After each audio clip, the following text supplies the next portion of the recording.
તો ચિત્રસેનની પત્ની માલિની એની દીકરી છે પુષ્પવંતી, અને પુષ્પદંત જે ગંધર્વ એનો પુત્ર છે માલ્યવાન. તો માલ્યવાન ની જે પુષ્પવંતી, જે માલ્યવાન અને પુષ્પવંતી આ નૃત્ય કરતા કરતા એકબીજામાં આકર્ષિત થાય છે. આકર્ષણ વધ્યું એટલે પરિસ્થિતિ એવી થઈ કે સ્વાભાવિક છે કે ત્યાં નૃત્ય જે ચાલતું હતું એનામાં થોડું ડગમગ થયું, એટલે બંને એકબીજામાં આકર્ષિત થયા, પ્રીતિમાં બંધાયા. તો ત્યાં ઇન્દ્ર જોઈ જાય છે અને ઇન્દ્રને આ ગમ્યું નહીં. એ નૃત્ય અને સંગીતનો જાણકાર પણ હતો કે એક તમને જવાબદારી સોંપી હોય તો એનામાં પછી આવો ભંગ, એટલે ઇન્દ્રએ જ્યાં માનભંગ થયું એટલા માટે ઇન્દ્રએ ત્યાં બંને જણાને શ્રાપ આપ્યો છે કે તમે બંને જણા ગંભીરતામાં આ લીધું નથી અને એકબીજામાં આકર્ષિત થયા છો, પરંતુ હું તમને બંનેને શ્રાપ આપું છું કે તમે પ્રેત યોનિમાં પડશો. અને તમે પ્રેત યોનિમાં પડો, બંને પતિ પત્ની રૂપે તમે પ્રેત યોનિમાં જશો, એવો ઇન્દ્રએ અહીંયા શ્રાપ આપ્યો. પિશાચ યોનિમાં બંને જણા પડ્યા છે અને હિમાલયના પર્વતોમાં, હિમાલયના કંદરાઓમાં ત્યાં રહેવા લાગ્યા પ્રેત યોનિમાં.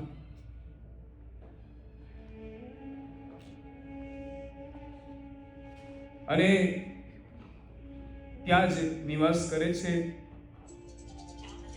આમ તો હતા ગંધર્વો, પરંતુ હવે એમને પ્રેત યોનિ મળી એટલે એકદમ દુઃખી થઈ ને ત્યાં વિચરણ કરવા લાગે છે. ત્યારે એક વખત દેવર્ષિ નારદજી આવે છે, નારાયણ નારાયણ કરતા કરતા, અને દેવર્ષિ નારદજી જઈ અને બંને જણાની સાથે ચર્ચા કરે છે. પરંતુ કહેવાય છે કે આપણાને તો મનુષ્યનો દેહ મળેલો છે એટલે આપણાને વિવેક અને અવિવેકની ખબર છે કે શું કરવું જોઈએ, આ દેહથી કેવી ભક્તિ કરાય, અલૌકિક કોણે કહેવાય, લૌકિક કોણે કહેવાય, આ બધું આપણાને વિવેકને ખ્યાલ હોય, આ શરીરથી આપણાને બધું ખ્યાલ હોય. પરંતુ પ્રેત યોનિમાં પડેલો એનામાં જલ્દી તીવ્રતા, સાત્વિકતા આવતી નથી, કોઈ મંત્રની અસર પડતી નથી. એટલે ત્યાં દેવર્ષિ નારદજી એમને સમજાવે છે. દેવર્ષિ નારદજી કહે છે મંત્ર કરો, મંત્ર જાપ કરો, નામ સ્મરણ કરો. આ નામ સ્મરણના માધ્યમથી તમે તરી જશો, પરંતુ કોઈ એટલું બધો વિશેષ ધ્યાન લાગ્યું નહીં.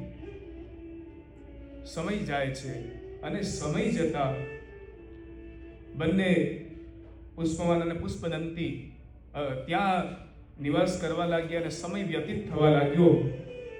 સંજોગો વસાત એક વખત પરિસ્થિતિ એવી બની, બંને ભૂખથી વ્યાકુળ થયા, ખૂબ જ ભૂખ લાગી, પરંતુ તે છતાં કશું મળ્યું નહીં. પરંતુ સંજોગ વસાત એ દિવસે જયા એકાદશી હતી, અને જયા એકાદશી હતી. એ જયા એકાદશીના દિવસે એ કશું જ લીધું નહીં. આપણા જેવું થોડી કઈ,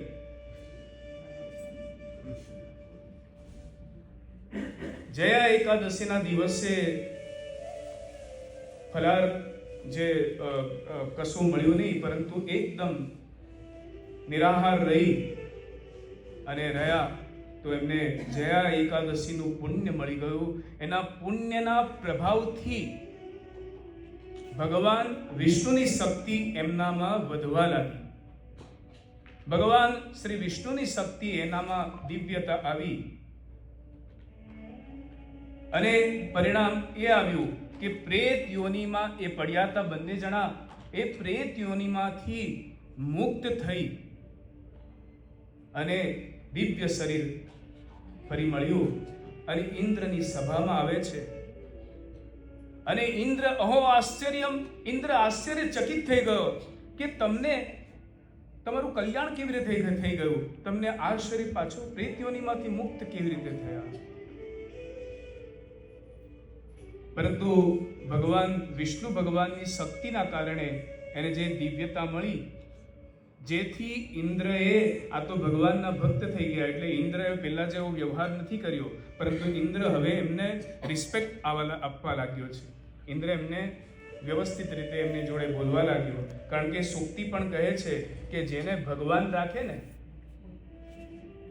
એટલે કહે છે કે સાનુકૂલે જગન્નાથે, આ બહુ સુંદર સૂક્તિ છે, સાનુકૂલે જગન્નાથે સાનુકૂલે જગત્રયમ.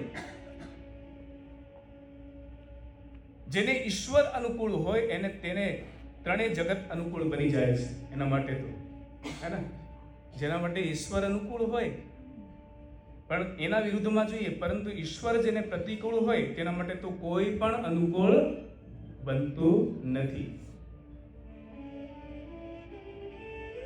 આ એકાદશી, આજની જે અજા એકાદશી, એટલે અહીંયા પદ્મ પુરાણમાં વર્ણન કર્યું છે કે જયા એકાદશીનું જે તમામ દાન કરવાનું પુણ્ય મળે છે, યજ્ઞ કરવાનું પુણ્ય એને આજની એકાદશીથી મળે છે.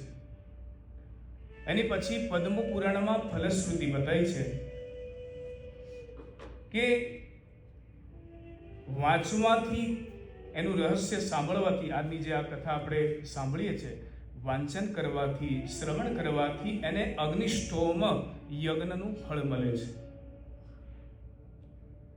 આપણે આ જોયો એક મર્યાદાનો ભાવ, પરંતુ પુષ્ટિ માર્ગીય સિદ્ધાંત પ્રમાણે જોઈએ, પુષ્ટિ સંપ્રદાય પ્રમાણે તો મહાપ્રભુજી શ્રી ગુસાઈજીના અલૌકિક સામર્થ્યથી ભૂત પ્રેત પિશાચ યોનિમાં જે મુક્ત થવાના અનેક દાખલાઓ, અનેક ઉદાહરણો છે. અને બીજું એક ઉદાહરણ જોઈએ તો મહાપ્રભુજી આચાર્ય ચરણ ઉપવસ્ત્રના છંટકાવથી જ પ્રેત યોનિમાં છૂટી જવાના પ્રસંગ, કોણ? કૃષ્ણદાસ મેઘન, જાણો છો ને, કૃષ્ણદાસ મેઘન ની વાર્તા છે. પછી એક વિઠ્ઠલેશ ચરણ, પ્રભુને આપણે શું કહીએ છીએ? ગુસાઈજી પરમ દયાલ. વિઠ્ઠલેશ ચરણને આપણે કહીએ છીએ કારણ કે એક એમને સંબોધન કર્યું છે, એમના જે કૃતિ અને કાર્યથી એમને આપણે બધાએ આપણે સંબોધ્યા છે. એટલે આપણે પહેલા જે વિઠ્ઠલેશ ચરણ છે અને આપણે એમને ગુસાઈજી કહીએ છીએ. કેમ? કારણ કે એમના જે અનંત ઉદાહરણો છે કે જે પ્રેતાત્માઓ, જે જીવાત્માઓ પ્રેત યોનિમાં પડેલા હતા, એમને મુક્ત કર્યા છે. વ્રજ પરિક્રમા દરમિયાન અધમ સેવકોને શરણે લીધા, ભૂત પ્રેત યોનિમાં ગયેલા જીવોને પણ ઉદ્ધાર કર્યો છે તેમણે. અને ગુસાઈજી ના પાદુકાના પ્રભાવથી, ગુસાઈજીના જે પાદુકાના પ્રભાવથી ભૂત પ્રેત વગેરેને ભક્તિ રસ પ્રગટ થયો છે. તો ભક્તિ રસ પ્રગટ થયો અને બધા ભૂત પ્રેત એ મુક્ત થયા. તો એ તમામ આજની જે જયા એકાદશીના દિવસે થયા છે. તો એકાદશીએ ગુસાઈજી ઉદ્ધાર કર્યો હતો. તો કૃષ્ણદાસ ગુસાઈજીની કૃપાથી જ મુક્ત થયા છે. ઠાકોરજી સ્વયં કહે છે, કૃષ્ણદાસને ગુસાઈજી કૃપા કરે. કૃષ્ણદાસજીને ઠાકોરજી શું કહે છે કે ગુસાઈજી કૃપા કરે તો જ હું કૃપા કરી શકું.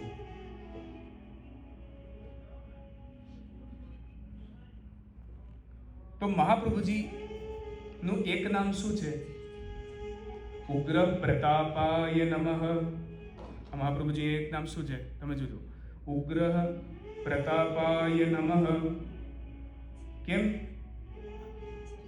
કારણ કે અધમ યોનિનો ડર લાગતો હોય, કહ્યું છે આ શાસ્ત્રમાં. જો કાલે જ હું થોડું ચિંતન કરતો હતો મહાપ્રભુજીનું થોડું ચિંતન કરતો હતો અને ખૂબ સુંદર એનું જે વર્ણન કરવામાં આવ્યું છે શ્લોકોની અંદર કે આ ઉગ્ર પ્રતાપાય નમઃ એનો જે મંત્રનો જાપ કરીએ તો અધમમાં અધમ પડેલી યોનિમાં પડેલો જે જીવ હોય એને ઉદ્ધાર થઈ જાય છે.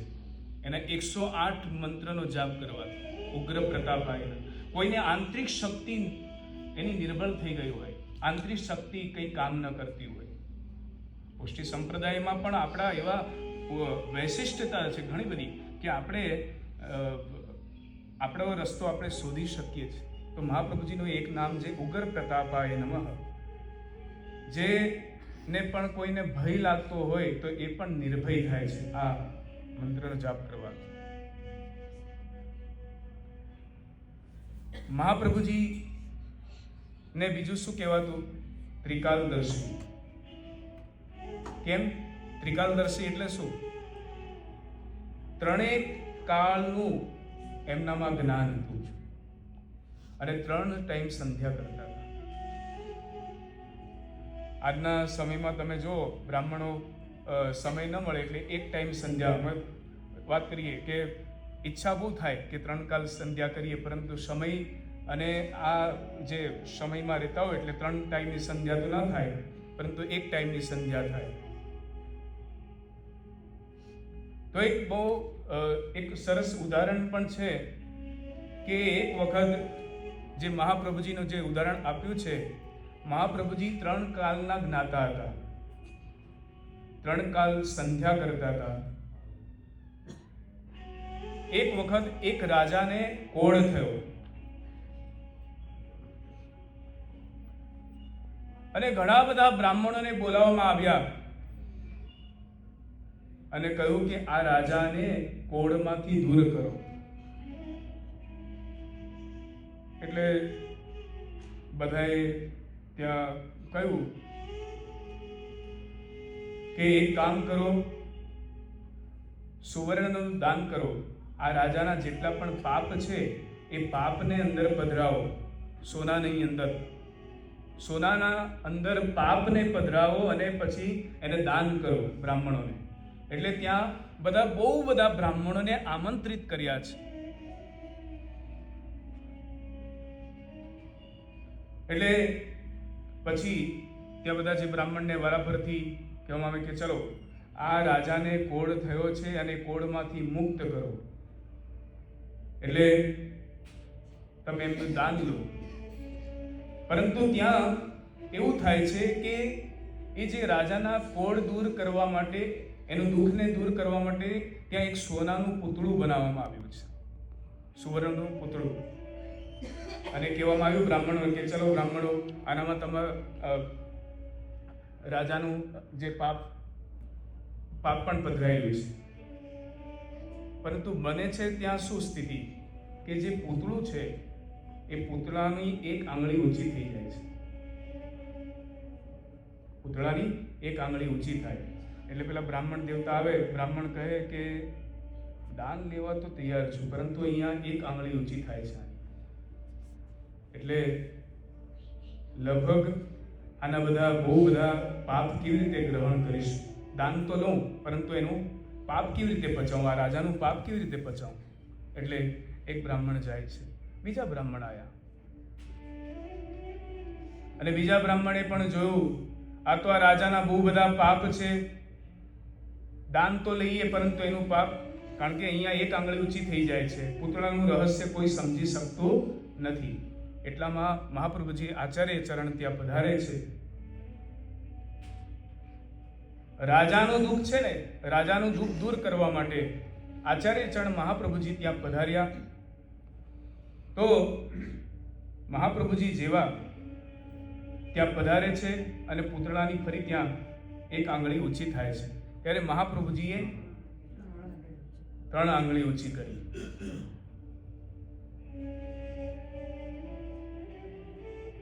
અને આ પૂતળું સમજી ગયું.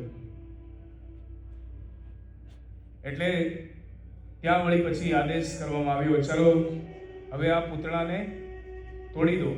પૂતળાના કટકા કર્યા, સોનાના પૂતળાના કટકા, અને બધાને વહેંચી આપ્યા બ્રાહ્મણોને. અને અહીંયા કોળમાંથી મુક્ત થયો રાજા. પરંતુ આના રહસ્યને કોઈ સમજી ન શક્યું અને આ રાજાને પણ ઈચ્છા થઈ, કુતૂહલ થયો.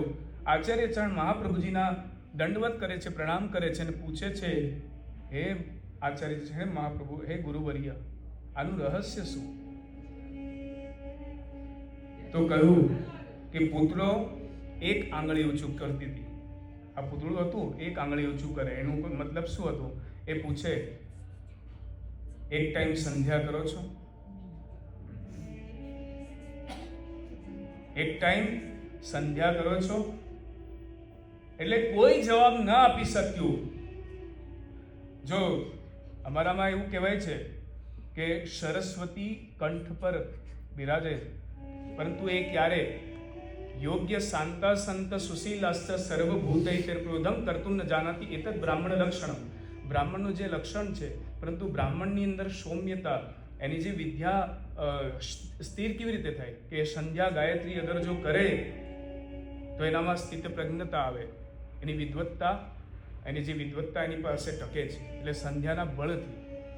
એટલે મહાપ્રભુજી તો કહે છે કે 3 આંગળી ઊંચી કરી, એક ટાઈમ નહીં પરંતુ 3 ટાઈમ સંધ્યા કરીએ છીએ. એમના સંધ્યાના તપોબળથી, ત્રિકાલ દ્રષ્ટિ એમના તપોબળથી એ રાજાના પાપને બાળી દીધા. એવા અનંત એમના ઉદાહરણો છે.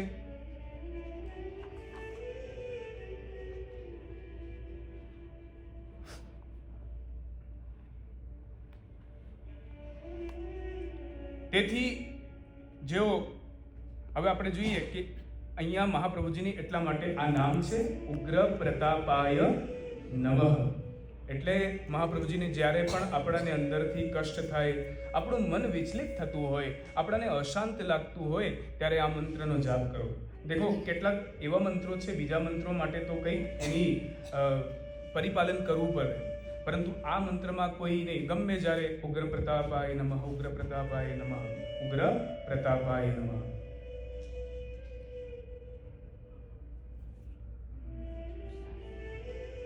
તો આવી યોનિઓમાંથી મુક્ત, પ્રેત યોનિમાંથી મુક્ત થવા માટે નામ સ્મરણ કરતા રહો.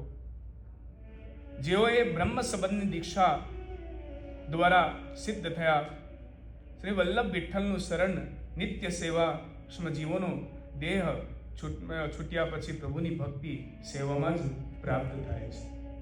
કારણ કે આ દેહની અંદર જ આપણે સેવા ભક્તિનો આપણો ક્રમ ચાલુ રાખીએ તો એનું પરિણામ શું આવે છે? પાછું આપણને પ્રભુના સુખાર્થે એ દેહ મળે છે. અને એ જ પ્રસંગ 10મા સ્કંદની અંદર પણ છે, હે ને? જે 10મા સ્કંદમાં શ્રી કૃષ્ણનો સંદેશો લઈ અને કોણ? ઉદ્ધવજી પધારે છે વ્રજમાં. ભગવાન શ્રી કૃષ્ણનો સંદેશો લઈ અને ઉદ્ધવજી ત્યાં પ્રસ્થાન પધારે છે. ત્યારે સૌ પ્રથમ પહેલા ત્યાં ગોપીઓની સાથે ચર્ચા કરે છે, ગોપીઓની સાથે સત્સંગ કરે છે. એના પછી નંદ બાબા અને યશોદાજી મૈયાને મળવા માટે આવે છે. ત્યારે શ્રીમદ ભાગવતજીમાં આ સુંદર 2 શ્લોકો આના અનુસંધાનમાં જ લખ્યા છે. આજની જે એકાદશી છે ને, મનસો વૃત્તયો નશ્યો કૃષ્ણ પાદાંબુજાશ્રયાઃ, મનસો વૃત્તય નશ્યો કૃષ્ણ પાદાંબુજાશ્રયાઃ, વાચો વિદાય નિર્નામ્નમ કાયસ્તત ગ્રહણાદિષુ, કર્મભિર્ભ્રામ્યમાણાનાં યત્ર ક્વાપી સ્વરેચ્છયાઃ, મંગલાચરિતેર્દાનૈ રતિર્ન કૃષ્ણ ઈશ્વરૈ. તો આ 2 શ્લોકમાં સુંદર વર્ણન કર્યું છે. ભગવાન કૃષ્ણના સખા એવા ઉદ્ધવજી જ્યારે નંદ બાબા ને પૂછે છે કે તમારે કંઈ કેવડાવું છે, તમારે કોઈ સંદેશો, તમારે કોઈ સમાચાર આપવા છે, ત્યારે અહીંયા નંદ બાબા બહુ સુંદર કહે છે, અમારા મનની એક વૃત્તિ, અમારા મનનો એક સંકલ્પ શ્રી કૃષ્ણના ચરણ કમલનો આશ્રય કરીને રહે, અમારી જે વાણી તેમના નામનો ઉચ્ચારણ કરતી રહે અને શરીર તેમને જ પ્રણામ કરવામાં અને તેમની જ આજ્ઞાનું પાલન કરવામાં, તેમની જ સેવામાં લાગેલું રહે. હે ઉદ્ધવ, કોઈ પણ અમને યોનિ પ્રાપ્ત થાય, અમને આવતી કોઈ પણ યોનિ પ્રાપ્ત થાય, અમને કોઈ મોક્ષની ઈચ્છા નથી. ન કામયે મોક્ષમ, અમને કોઈ મોક્ષની ઈચ્છા નથી. અમારા કર્મોથી કોઈ પણ યોનિમાં જન્મ લઈએ ત્યાં અમને શુભ અને આચરણ કરીએ, દાન કરીએ, અમારા શ્રી કૃષ્ણના ચરણોમાં જ અમારા પ્રેમ ઉત્તરોત્તર વધતો રહે. એ જ અમને એ 2 શ્લોકમાં સુંદર વાત કરે છે. તો આ જ ભાવના સાથે આપણે આજની આ એકાદશીનો મહિમા છે, એટલે કહેવાય છે કે જયા એકાદશી. અને બીજું પણ જોઈએ તો આગળ જે વાત કરી હતી, હંમેશા એકાદશી જ્યારે આવે ત્યારે ત્યાં જીવાત્માની ખૂબ મોટી પરીક્ષા થતી હોય છે. તમે જોજો ત્યાં કેટલી તમને ગઈકાલથી એકાદશી આવે તો કોઈ વ્યક્તિનું મન એમ થાય કે હા ચલો કાલે હું એકાદશી કરીશ, પરંતુ કેટલાક જીવાત્માઓનું મન ડગમગ બહુ થાય, કાલે તો યાર મિત્રના ત્યાં પાર્ટીમાં જવાનું છે અને ત્યાં તો સરસ મજાની વાનગી હશે, એટલે દરેક જે એકાદશીનો વિશેષ મહિમા રહેલો છે. તો આજની જે પાવન એકાદશી એટલે જયા એકાદશી છે. તો આજે આપણે સમયસર જે 6:15 થયા છે, એટલે 6:15 આપણે અહીંયા વિરામ આપીએ સત્સંગ સત્રને. અહીંયા આપણે આરતીનો